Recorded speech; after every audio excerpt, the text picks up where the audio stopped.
तो guys finally जो है जेजेके मॉडुलो की मांगा जो है एंड हो चुकी है।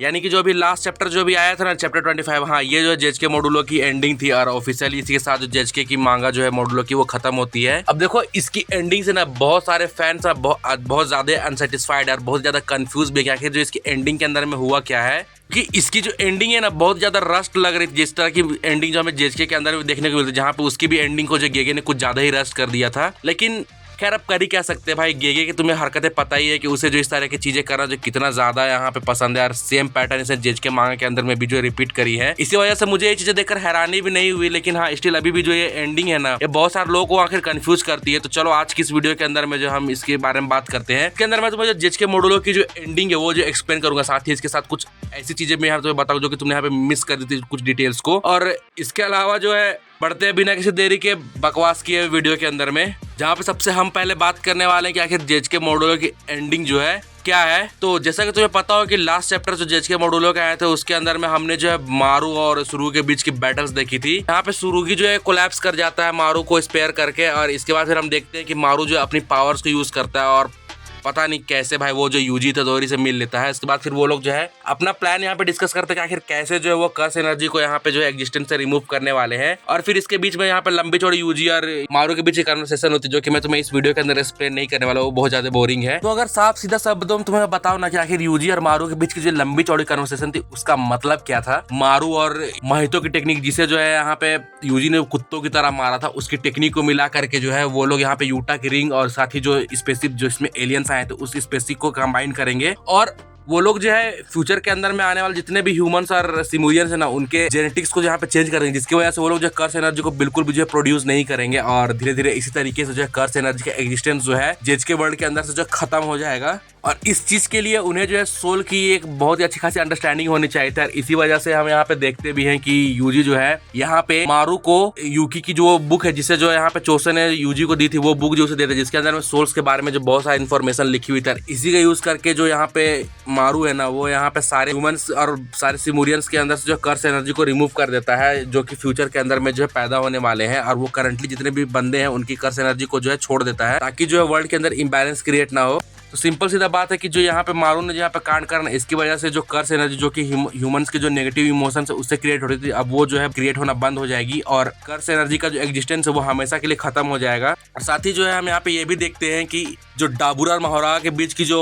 फाइट थी ना उसे भी मारू जो है यहाँ पे फोर्सफुली एंड कर देता है, और साथ ही जो है डाबुरा को जो ब्लैक रोप चाहिए ताकि वो जो अपने बहन के ऊपर जो कर्स है उसे हटा सके वो उसे मिल जाती है। इसी के साथ ही डाबुरा जो है अपनी रिस्पॉन्सिबिलिटीज मारू के ऊपर छोड़कर जो है वो अपने प्लेनेट पर रिटर्न कर जाता है और वो अपनी बहन को जो कर्स से फ्री कर लेता है और वो वहाँ का लीडर भी बन जाता है और वहाँ पे उनकी तो हैप्पी एंडिंग हो जाती है। साथ ही जो है एंडिंग के अंदर हम ये भी देखते हैं कि यहाँ पे मारू जो अपनी टेक्निक की मदद से क्रॉस, सुरुगी और यूका की जितने भी वुंड्स और जो यूका की जो इलनेस थी यानी कि ब्रेन ट्यूमर उसे भी जो यहाँ पे ठीक कर देता है, और साथ ही में जो है यहाँ पे सभी लोग जो बच जाते हैं। और इसी के साथ में जो है मॉडुलो की एंडिंग भी जो है गाइस यहीं पे खत्म हो जाती है, जहाँ पे जो है कोई भी जो है मरता नहीं, लाइक सभी जो है यहाँ पे मेन कैरेक्टर जितने भी अपने लाइनअप के अंदर में सारे जिंदा बच जाते हैं। अब ये थोड़ा सा अनयूजुअल था गाइस, जैसा कि हमने जेजेके के अंदर में देख के रखा है जहाँ पे गेगे को जो है पल पल में जो है अपने फेवरेट कैरेक्टर्स को मारने की आदत है, लेकिन यहाँ पे उसने इस चीज को जो बिल्कुल भी फॉलो नहीं करा। ये देखकर मुझे थोड़ा सा शौक तो लगा, लेकिन फिर भी चलो जो भी है अच्छा है। और लास्ट के जो चैप्टर्स जो अभी यहाँ पे निकले थे ना उसके अंदर में हम यहाँ पे देखते हैं यूजी और नोबारा के बीच की कन्वर्सेशन को भी, और इसके अंदर हमें पता चलता है आखिर कौन कौन कैरेक्टर्स जो कि यहाँ पे अलाइव है। और यहाँ पे ऑफिशियल ये कंफर्म हो जाता है कि मेगुमी जो है मर चुका है और टोडो अभी जिंदा है, और 4 कैरेक्टर जिसमें से यूजी, नोबारा, उई एंड टोडो जो कि जिंदा है, और हमें पांडा भी जो है लास्ट चैप्टर के अंदर में दिखाया गया था, यानी कि यही लोग जो है बाकी अलाइव जितने भी बाकी सारे लोग हैं वो या तो मर चुके हैं या तो स्टोरी के अंदर उनका मेंशन नहीं किया गया है गाइस। इसके बाद फिर हम देखते हैं लास्ट चैप्टर के अंदर में जहाँ पे यूजी जो नोबारा से बात कर रहा होता है वो अपने फ्यूचर के प्लान्स के बारे में बताता है, जहाँ पे जो है कर्स एनर्जी को प्रोड्यूस होने से रोकने के लिए यूजी जो बहुत तगड़ी प्लानिंग करता है, जहाँ पे उन्हें पता था कि उन्होंने जो कर्स एनर्जी के एग्जिस्टेंस को मिटा दिया, लेकिन फिर भी अगर कभी फ्यूचर के अंदर में इन केस अगर कर्स एनर्जी और उसकी वजह से जो कर्स स्पिरिट्स पैदा होती है तो यूजी ने उन सभी को निपटाने का प्लान यहाँ पे करके रखा हुआ था, जहाँ पे वो जो है कर्स टूल्स को जो एकदम मास प्रोडक्शन के लिए जो है यहाँ पे आइडिया यहाँ पे देता है। और टोजी और माकी जैसे बंदे जो कि यहाँ पे हेवनली रिस्ट्रिक्टेड है उन लोगों को एज ए सोर्सर यूज करके जो है यहाँ पे हम देखते हैं कि यूजी का प्लान था कि फ्यूचर के अंदर में अगर कोई कर्स स्पिरिट पैदा होती है वो उन लोगों से उसे छुटकारा पा सकते हैं। और यहाँ पे यूजी ये भी मेंशन करता है कि जब यूजी जो है मर जाएगा तब वो भी जो है सुकुना की तरह बिल्कुल एक कर्स ऑब्जेक्ट में टर्न हो जाएगा, यानी कि इससे कंफर्म हो जाता है कि यूजी जो है इमॉर्टल है। और साथ ही हमें यहाँ पे जो यूजी का फुल फेस भी देखने को मिलता है। इसे देख करके तुम ये नहीं कह सकते कि हाँ ये 80 साल का है ये बंदा। और एक और इंटरेस्टिंग फैक्ट हमें यहाँ पे ये पता चलती है यूजी के बारे में कि यूजी की जो बॉडी हमें लगता था कि उसकी बॉडी जो एज करना बंद कर चुकी है, ऐसा बिल्कुल भी नहीं है। यहाँ पे यूजी की बॉडी जो एज तो हो रही है लेकिन उसकी एजिंग जो इतनी ज्यादा स्लो हो चुकी है कि वो चीजें नोटिस करना बहुत ज्यादा मुश्किल है। और इसके पीछे का रीजन है तुम ये कह सकते हो कि यूजी ने जो डेड पेंटिंग बूम्स जो कंज्यूम करा है इसकी इफेक्ट की वजह से जो यूजी है एज करना बंद कर चुका है। और जैसा कि यूजी ने कहा था वो जो ऑलमोस्ट 300 से 400 साल तक जो यहाँ पे जी सकते, उससे भी ज्यादा भी हो सकती है चीजें। तो गाइस ये तो थी जो यहाँ पे जेचके मोडुलो की एंडिंग। अब इसके बाद जो कुछ यहाँ पे इंटरेस्टिंग चीजों के बारे में यहाँ पे बात करते हैं जो कि तुमने यहाँ पे डिटेल्स जो कि तुमने यहाँ पे मिस कर दी होंगी, जो कि मैं तुम्हें बताने वाला हूँ। और कमेंट्स के अंदर तुम मुझे ये बताने क्या तुमने जो ये चीजें यहाँ पे नोटिस करी या नहीं। तो अब बात करते कुछ डिटेल्स के बारे में, जहाँ पे सबसे पहले डिटेल्स जो यहाँ पे हमें देखने को मिलती है जब मारू यहाँ पे कर्स एनर्जी के एग्जिस्टेंस के बारे में बताता है, तब हमें ये पता चलता है कि सिर्फ जैपनीज पीपल ही नहीं है जो कि यहाँ पे कर्स एनर्जी को प्रोड्यूस करते हैं, बल्कि जो वर्ल्ड वाइड जितने बंदे हैं वो लोग सब जो यहाँ पे कर्स एनर्जी को प्रोड्यूस करते हैं। और ये बात बताते हुए हमें यहाँ पे ताजमहल को भी मेंशन किया जाता है। ये एक बहुत ही अच्छी डिटेल लगी मुझे। एंड सेकेंड बात ये कि यहाँ पे मोडुलो के अंदर में लोगों को लगता था कि यूजी जो है इमॉर्टल है, उसकी जो एज यहाँ पे बढ़ना बंद हो चुकी है, लेकिन ये बात बिल्कुल सही नहीं है क्योंकि लास्ट के कन्वर्सेशन जो कि यूजी ने खुद करी थी उसके बाद तो हमें ये पता चलता है कि यूजी की जो एज है वो जो है बहुत ज्यादा स्लो हो गई है और इसी वजह से यूजी जो है बहुत ही लंबा जीने वाला है, ऑलमोस्ट 300 से 400 सालों तक। और वो एज भी बहुत ही रेयरली करते, इसी वजह से कोई भी उस पर जो कोई डिफरेंस नोटिस नहीं कर पाता। एंड थर्ड यहाँ पे ये चीज नोटिस करते हैं कि यूजी जो है अब बिल्कुल अपने अंकल सुकुना की तरह ये जो है मरने के बाद एक कर्स ऑब्जेक्ट में जो है ट्रांसफॉर्म होने वाला है। और यहाँ पे जो यूजी ने जो है प्लान करके रखा हुआ था कि वो जो कर्स टूल्स को मास प्रोड्यूस करेगा। और साथ ही अगर फ्यूचर के अंदर कोई ऐसे थ्रेट्स आते हैं जिससे जो है ह्यूमैनिटी को लड़ने में दिक्कत होगी, तब जो वो यूजी को as a curse object use करके जो उसे रिवाइव कर सकते हैं, जिससे यूजी जो उन लोगों की मदद करेगा आगे आने वाले खतरों से लड़ने के लिए। तो यानी कि यहाँ पे तुम देख सकते हो कि जेचके की स्टोरी की तरह जो यहाँ पे पैरेलल यहाँ पे सुकुना का पैरेलल यहाँ पे यूजी को दिखाया गया है, जो कि मरने के बाद खुद अपने अंकल की तरह जो एक ऑब्जेक्ट के अंदर में जो बदल जाएगा।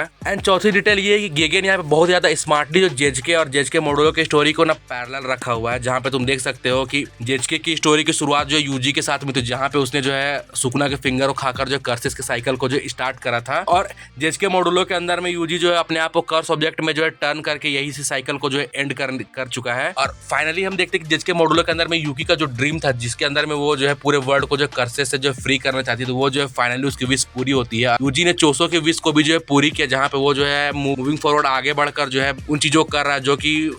यूकी और बाकी सारे लोग जो करना चाहते थे। और गेगे ने जो है इंटेंशनली जो है स्टोरी को एक ऐसी क्लिफ हैंगर पे छोड़ा जहां से जो है स्टोरी को आगे कंटिन्यू किया जा सकता है। अब देखो इन फ्यूचर जैसी स्टोरी अभी तक जेचके की चल रही है मोडुलो की, इसे देखकर लग रहा है कि इन फ्यूचर जो है हमें एक सीक्वल जो जेचके की देखने को मिल सकती है, क्योंकि इसकी एंडिंग को जो थोड़े बहुत यहाँ पे ओपन तरीके से जो रखा गया। हालांकि जो ऑल ओवर स्टोरी जो कंप्लीट हो चुकी है, लेकिन फिर भी इसके अंदर में कुछ ऐसे प्लॉट होल्स को जो है यहाँ पे गेगे ने छोड़ के रखा हुआ, जिससे कि माइट भी फ्यूचर जो है जेचके मोडुलो की स्टोरी जो कंटिन्यू हो सकती है। हमें जेचके का सीजन 2 भी जो देखने को मिल सकता है के अंदर में। इसके थ्रू जो हमें जेचके का जो नेक्स्ट पार्ट भी जो देखने को मिल सकता है। इसके बारे में तुम्हें क्या लगता है मुझे कमेंट्स के अंदर में जरूर बताना। और एक चीज गाइस जो कि जेचके मोडुलो के अंदर में भी जो सेम है बिल्कुल जेचके की तरह, वो यही है कि इसके अंदर में भी जो है मेन कैरेक्टर की जो है कोई इज्जत नहीं है। लाइक मेन कैरेक्टर कौन है यहाँ पे गे को शायद पता ही नहीं है, पता नहीं उसे क्यों जो है यहाँ पे साइड कैरेक्टर से कुछ ज्यादा ही प्यार है। जैसे कि जेचके के अंदर में गोयो था, वैसे ही जो है इस मोडुलो के अंदर में भी यहाँ पे देख सकते हो कि साइड के कैरेक्टर से कुछ ज्यादा ही इसने वैल्यू दे दिया। इन मेन कैरेक्टर्स के बारे में तो पूछ भी नहीं रहा। और एक और फन फैक्ट मैं तुम्हें लास्ट बता दूं कि हमें जो है यहाँ पे उयुई और उसके बच्चे भी दिखाए गए थे, जो कि बिल्कुल यहाँ पे जो है यंग मेहमे और उयुई की तरह दिख रहे थे। तो बहुत सारे फैंस का ये मानना है ना कि ये जो जितने भी बच्चे तुम देख रहे हो ना, ये जो मेमे और उयुई की जो शादी के बाद जो है पैदा हुए हैं, तुम्हें इसके बारे में क्या लगता है मुझे कमेंट्स के अंदर जरूर बताना। क्योंकि लाइक हमने मेमे को देख के रखा हुआ है, उसकी हरकतें जो जेचके के अंदर में कैसी थी, और इसे देख कर कोई डिनाई भी नहीं करने वाला, ये चीज जो है 100% पॉसिबल है। तुम्हें इसके बारे में क्या लगता है मुझे कमेंट्स में जरूर बताना। और बाकी आज की वीडियो को गाइस इतना ही। बाकी मैं तुम्हें मिलता है किसी ब्रांड न्यू वीडियो के साथ। Thanks for watching.